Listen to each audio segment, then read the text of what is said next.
What's going on, my fellow Jedi and Padawans? Welcome back to another Jedi gaming video. Thank you guys so much for coming back to the channel, and if you guys are new, welcome. Today we're going to be going over another Onslaught build for y'all, utilizing the Strand Hunter this time with the 6 Coyote exotic chess piece, which allows us to have that nice Ensnaring Slam twice, which allows us to suspend everybody wave after wave of enemies. So this build is amazing for all of our champion types, and the ad clear of it is pretty solid with our strand tangles, unraveling rounds, as well as, like I said, that ensnaring slam. So for the exotic perk on the 6 Coyote, it is the longest description we have, so bear with me. Double dodge, gain a second dodge charge. All it is right there. So we are going to be able to use the ensnaring slam super often with this. Having that double dodge is great. Plus with the mods we have on our armor right here, as well as the aspects and fragments,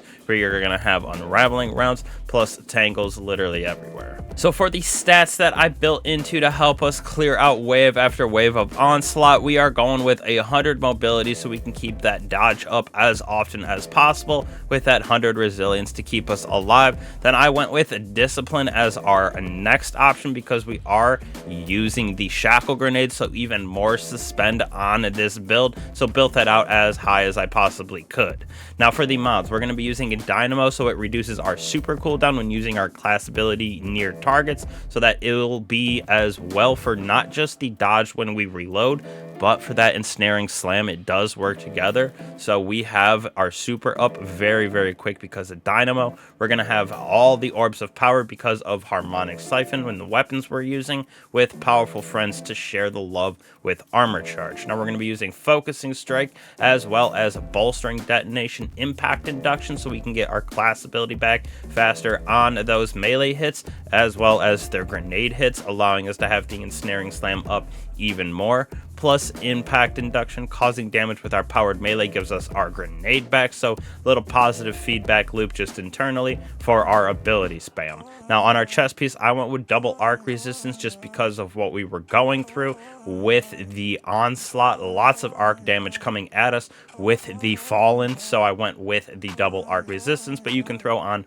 whatever you would like charged up, because we are going to be using the strand weapon surge for our heavy as well as our kinetic on this build. Gives us that 17% damage increase for a little bit longer, plus dilation helps us out to give us that timer on the armor charge to be a little bit longer as well. So the damage output is super nice with our weapons, and Reaper just to give us even more orbs of power so we can get that super back as well as that armor charge.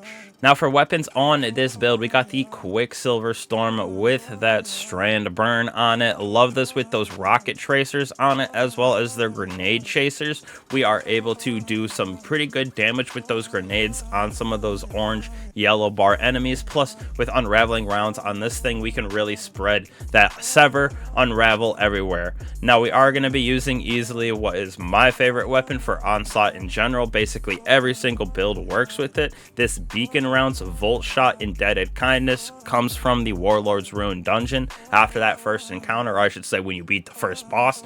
It is so good. It just shoots rockets as an SMG, so this is going to be used for our anti-barrier as well. Plus we have the volt shot potential of arc chaining, and this is going to stun our unstoppables, or our overloads I should say, with our unstoppables coming from our suspend in our grenade as well as our slam.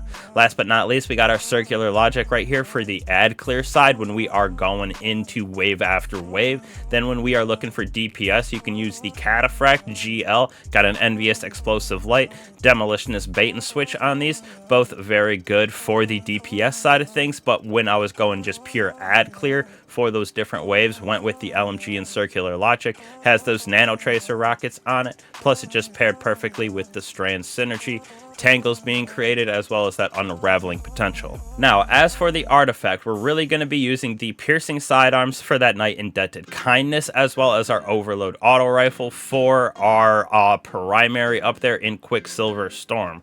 Now, for me, I went with Dragon's Bite, so when we break a shield with Strand or Stasis, has a chance to suspend. So since we're going to be using Strand a bunch, we have the potential to suspend those targets alone with just breaking the shield. Also using this, well, your super is near charge, ability Final Blow, spawn Orbs of Power, so we're just getting more Orbs of Power for this build. This is where we're getting our unraveling rounds, is picking up Orbs of Power, so this is literally going to be up consistently. So we are getting unraveling, which is so good with the ad clear of the horde mode, because they are all clumped together for the majority of the time, so you can really get that unraveling to spread with the unraveling targets. When we do damage on them with weapons, they will spawn threadlings, so we're getting even more Strand synergy because of that.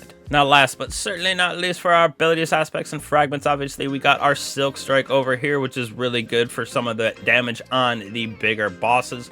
Also, with just being able to use the Ensnaring Slam in our super is also super nice. We're going to be using our Marksman Dodge to use mostly for the Ensnaring Slam over here, because it has the lower cooldown compared to Gambler's Dodge. Plus, sometimes with the double dodge, you can use one to suspend, one to dodge to get back your ammo.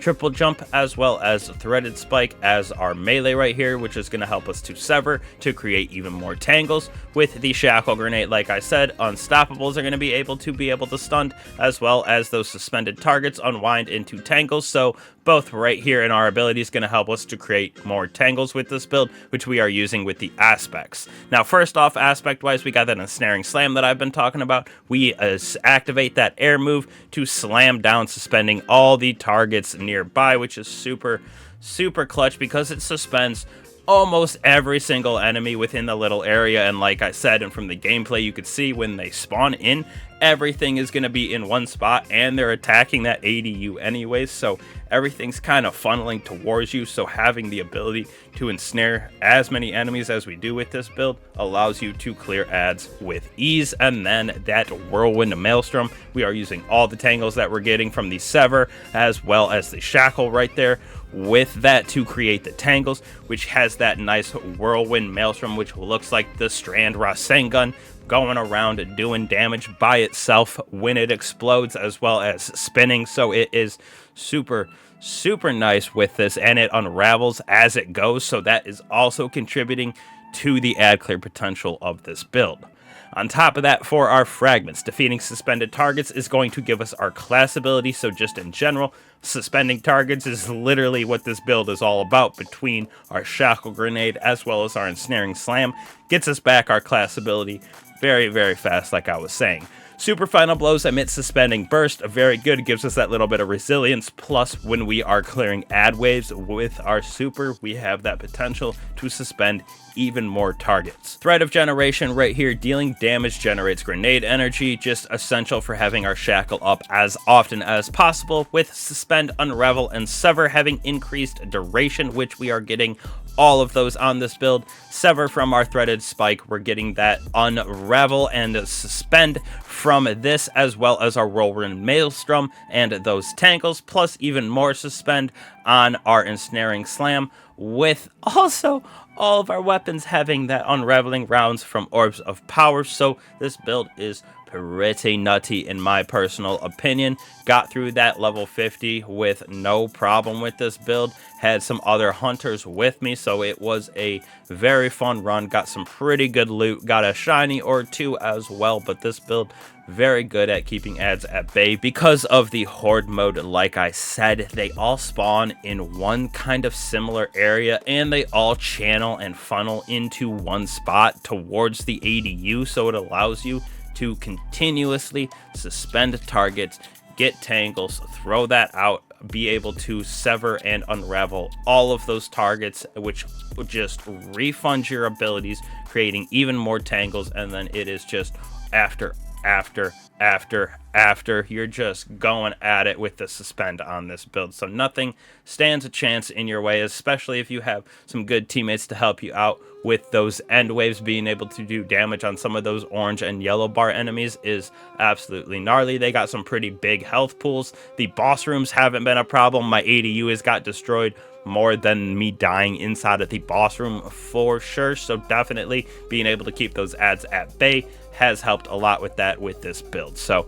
hopefully y'all enjoy these Onslaught builds that we got coming out. Got some more this week, as well as god roll guides for these weapons, the shiny rolls that y'all have been hunting using these banger builds. So again, I appreciate all you guys. If you would like to support the channel, help me out, hit that bell and subscribe button. Really does help me out. I appreciate it a bunch for the support as well. So thank you guys. I will catch you in the next one.